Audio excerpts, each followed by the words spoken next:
My mill secretly erased my family from our wedding guest list and mocked my disabled cousin. I posted the video, now she's dealing with the fallout. Hey there, I'm Dan, a 32-year-old guy. My wife, Rosie, who's 30, and I had been together for 5 years before we decided to tie the knot.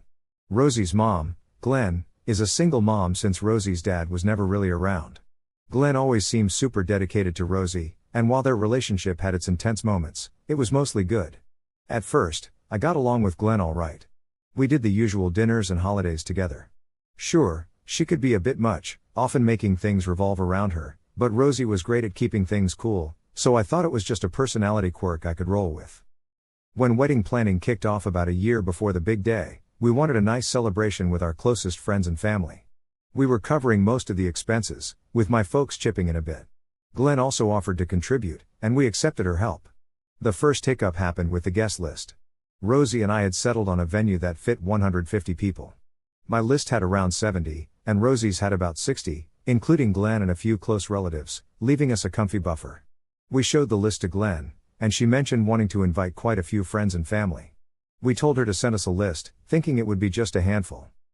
But nope, her list had 40 names, including people Rosie barely knew or hadn't seen since childhood, and Glenn's own friends who had no real connection to us. We explained that we just couldn't fit that many in without cutting out our own friends or my family.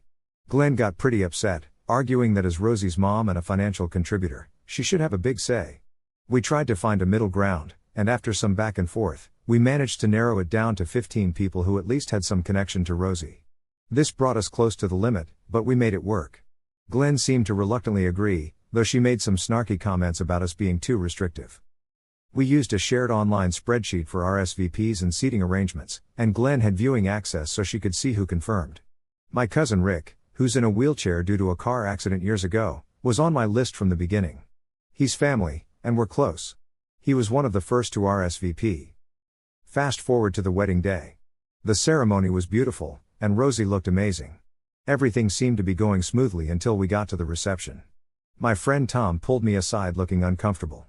Some of my guests who RSVP'd were being turned away because their names weren't on the list at the door. Confused, I went to check it out and found some of my aunts and uncles outside, looking bewildered. They were told there was no space because the venue was at capacity.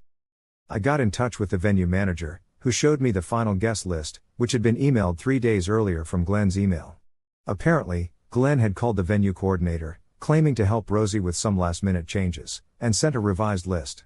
30 of my guests, including dear family friends and a couple of relatives, were taken off and replaced with people I didn't even know, Glenn's friends and distant relatives she wanted to invite. Thankfully, my cousin Rick's name was still there, but many others were not.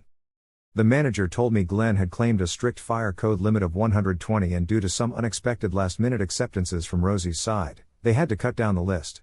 Rosie found me, saw the chaos on my face, and I filled her in on everything. She was horrified and looked like she might get sick. She confronted Glenn, who was already inside mingling with her extra guests. At first, Glenn flat out denied knowing anything about it. So, here's what went down. Rosie got all serious and showed Glenn the email on the manager's phone. That's when Glenn changed her story. Loud enough for her friends to hear, she started ranting about how the venue suddenly had some capacity issue, and she did her best to fix it by making sure Rosie's closest family was there. Glenn claimed she had to make some tough decisions and that I was just blowing things out of proportion. She even said she tried calling me, but, surprise, I had no missed calls. Rosie was super mad and started crying, telling Glenn she had no right to do that. They whispered angrily for a bit. Rosie attempted to get the venue to let in my guests who were turned away, but a lot of them had already left, feeling both hurt and embarrassed. We got a few who were still hanging around back in, but it was messy and awkward. The vibe was totally off for my family and me, who knew what had gone down. My parents were upset but tried to keep it together for us. The reception went on, but it felt fake. Then the toasts happened. My best man nailed it with his speech, and my dad was great as usual. But then Glenn got her turn.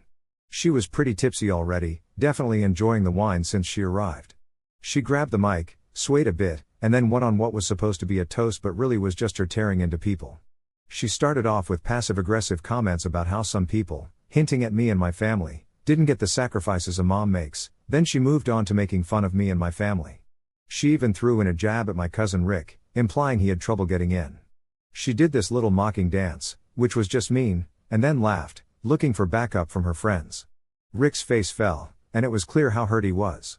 His parents were furious with me for letting this happen. Most of the room was stunned and horrified, except for some nervous laughs from Glenn's pals. Rosie was just staring at her mom, tears down her face, completely shocked. I got up, walked over to the DJ, took the mic from Glenn, who was rambling on, and just said, "Thanks, Glenn. That's enough." Then I asked the DJ to play some music. Glenn looked shocked, then gave me a dirty look. The rest of the reception was all about damage control and apologizing to my family. Guests who heard about the fiasco at the door were mad on our behalf, and others were confused by all the strangers. Rick and his parents left not long after Glenn's toast. Rosie spent a chunk of the night crying in the bridal suite. I was busy trying to reassure my family and was boiling mad. The next morning, Rosie and I talked, but there wasn't much left to say. We both knew Glenn had wrecked our wedding day on purpose, embarrassed my family, and been downright cruel. Rosie said she didn't recognize who her mom had become, or maybe she had just ignored it before. We decided to cut Glenn off completely, blocked her number, social media, everything. Of course, Glenn didn't let it go quietly. She called Rosie's friends and family, trying to play the victim, saying we overreacted to some harmless jokes and a mix-up with the guest list. She claimed I was brainwashing Rosie. The following weeks were full of messages from Glenn via anyone who'd listened to her. She sent emotional emails that went straight to spam, but Rosie checked once and found them full of rambling. She left voicemails on Rosie's old numbers, and even tried showing up at our place, but the doorman turned her away as we instructed. We stuck to our no-contact rule. It was tough on Rosie, but she stood firm. The betrayal was too much. About 2 months later, Glenn amped things up by posting vague, self-pitying stuff on social media about being ditched by her only child and how some families don't value a mom's love. Then she got more specific, making not-so-hidden accusations about me being controlling and isolating Rosie. She told anyone who'd listen how she just made a tiny mistake with the guest list because of stress and that her funny toast was misunderstood by people who were too sensitive. She was trying to flip the story completely, painting us as the bad guys. The last straw was when a distant aunt of Rosie's gave her a call. If you haven't yet, please subscribe and hit the notification bell to stay updated with more crazy real-life stories happening around you. So, here's the lowdown on what really happened with Glenn at our wedding. Glenn had been spreading some nonsense to Rosie's aunt, claiming that we uninvited her friends last minute and that I was rude to her at the reception, leaving her all flustered during her speech. But that's not what went down at all. I actually have proof of what really happened. A buddy of mine, who knows that Glenn can get a bit wild when she's had a few too many, secretly recorded the speeches on his phone. The day after the wedding, he sent it to me as a sort of "can you believe this?" moment. The video shows Glenn, clearly tipsy, making fun of my family, especially Rick, and laughing about it. You can see Rick's face fall, and I calmly step in to take the mic from her. Hearing about Glenn's lies to Rosie's aunt really got me fired up. Rosie was upset because her mom was spreading these twisted stories. So, I decided to do something about it. I posted the clip of Glenn's toast on my private social media, just for friends and family to see. I didn't go into detail, just mentioned something like, "So there's been a lot of chatter about what really happened at the wedding. Here's a clip of Glenn's speech. By the way, she also snuckily altered our guest list. And oh boy, did that set off a firestorm." Plenty of Rosie's family, who had only heard Glenn's side of the story, were shocked when they saw the video.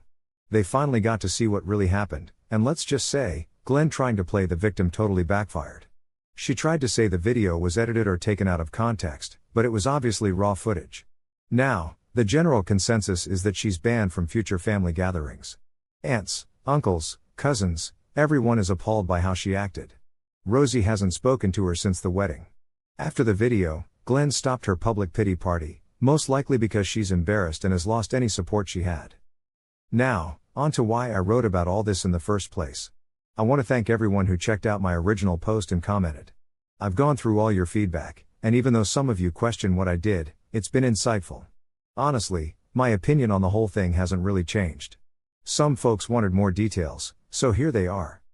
Rick, my cousin, is 28 now. He ended up in a wheelchair due to an accident when he was 19. He's a super strong guy but has had to deal with some pretty harsh stuff. We've always been like brothers.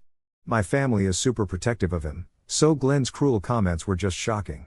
After the wedding, Rick's dad, my uncle, called me, absolutely furious with Glenn, but he told me not to let it ruin our day.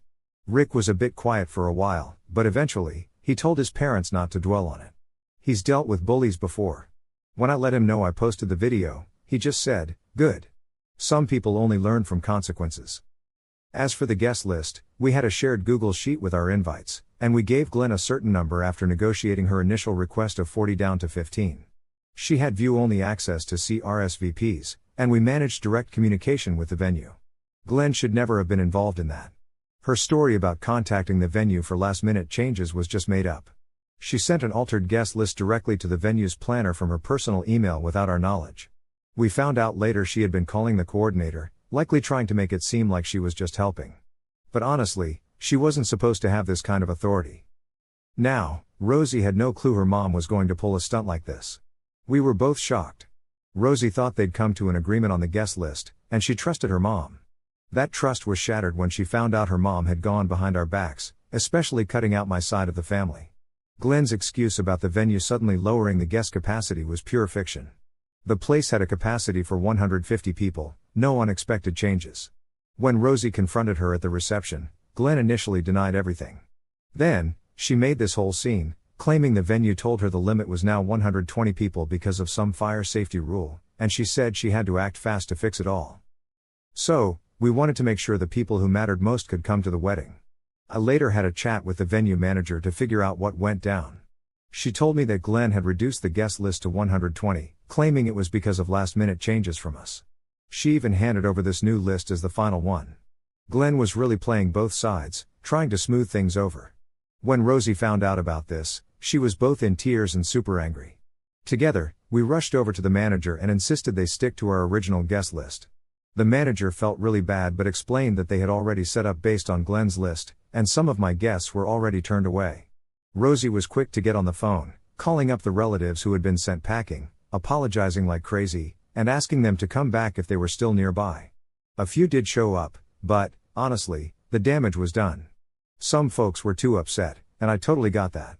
Rosie also confronted Glenn at the reception, making it clear that what she did was beyond unacceptable. To top it off, Glenn started this whole guilt-tripping act on Facebook and by calling up extended family. Her Facebook posts were all vague, like a mom gives everything and then gets pushed aside, or how sad it is when families are torn apart by misunderstandings. With the family, she was more upfront, telling tales of how she was just trying to help and that we were overreacting. She even claimed I was controlling Rosie and that we were embarrassed by her friends. She spun the story so that her toast was just harmless fun that my family took the wrong way. Glenn even lied about me yelling at her during the reception, which never happened. I eventually posted a short video clip on Facebook that showed her rude comments about my family. This wasn't a post for the whole internet, just for friends and family who might have been buying into Glenn's nonsense. When people saw the truth, many reached out, agreeing with me that Glenn's actions were a major betrayal. Posting the video wasn't about getting back at Glenn, it was about stopping her harmful lies with clear evidence. Rosie was seriously hurt by all this, and I couldn't let her deal with it on her own. Glenn tried to reach out to Rosie through a new email, filled with accusations and demands for an apology from us. Rosie read it, showed it to me, and then deleted it without replying. We made sure she couldn't contact us again by blocking any new numbers or profiles she tried to make. My parents even sent Glenn a letter saying she wasn't welcome anymore and that she needed to stop reaching out to us. After the video made its rounds among our family and friends, the reaction was pretty intense. Some of Rosie's relatives, who had initially sided with Glenn, called to apologize. They said they'd had no idea things were that bad and were shocked at how Glenn acted in the video, especially towards Rick. The whole "she was just drunk" or "it was a misunderstanding" excuse vanished once everyone saw what really went down. Even Glenn's brother called Rosie, furious with his sister. He told her he'd had a tough talk with Glenn, saying her behavior was a disgrace and she needed to sort her life out. He also mentioned that he and his wife were going to distance themselves from her for a while because they didn't want to be caught up in her drama. After sending that one angry email, Glenn has completely gone quiet. Her once busy social media has stopped getting updates. We've heard bits and pieces from a few family members who still reluctantly talk to her because of older family ties, and apparently, she's furious and embarrassed. She's been trying to convince anyone who'll listen that the video is fake or tampered with, but no one's buying it. Meanwhile, Rosie felt super relieved once the video got out and the truth was known. The stress of being labeled the bad guy by her own mom was intense. Seeing family understand and support her has been so validating. She's still really hurt by her mom's actions and is grieving the loss of the mom she thought she had, but she's more determined than ever not to have Glenn in her life. She says it feels like a weight has been lifted, even with all the sadness. Glenn's attempts to cause drama mostly flopped once the truth was out, and most people took Rosie's side. It's been about 2 years since the wedding and almost that long since the last update. A lot has happened. Glenn's pretty much been left on her own because of her choices. Rosie hasn't talked to her since the wedding. I've had no contact either. We've stuck to the no contact rule completely. After the video came out, Glenn made a few desperate moves to get back in with the family, like trying to organize a family meeting, which everyone ignored, and sending sappy birthday cards to Rosie's cousins, probably hoping to reel them back in. But those efforts were met with a polite no, thanks. The damage from her wedding antics and the video proof was just too severe. Rosie's uncle, Glenn's brother, is still in touch with her, but only just in case of emergencies, and their relationship is really strained. He's gotten way closer to Rosie and offers her a stable, supportive family connection, which has been really positive. Rosie's first birthday after the wedding was tough. It was the first time her mom didn't call or send a card since Glenn was blocked and knew any mail would be returned. That made her sad. We've had other family events, holidays, and even a big anniversary for my parents, but Glenn hasn't been at any of them. Her absence isn't a big topic, except for a brief, sad acknowledgement from some older relatives that she brought this on herself. No one's pushed us to reconcile, and the video pretty much made the "but she's your mom" argument impossible. It's hard to defend someone who was so openly cruel. We sometimes hear little updates about Glenn from Rosie's uncle. She's apparently very isolated now. Most of the friends she invited to the wedding, prioritizing them over our guests, have wandered off now that she's not the fun party person but rather someone with a big family scandal. She's supposedly bitter and still thinks she's the victim, but she doesn't have much of an audience left, except for maybe a small dwindling circle. To our knowledge, she hasn't tried to badmouth us publicly or to family since the video's release shut that down. My cousin Rick, who's disabled, is doing well. He appreciates that we stood firm. Glenn's comments, while hurtful, were more shocking because of the context, our wedding, and who said them, Rosie's mom. Rick knows his own worth and sees Glenn's failure to recognize it as her problem, not his.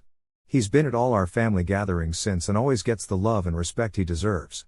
The incident has made our family even more protective of him.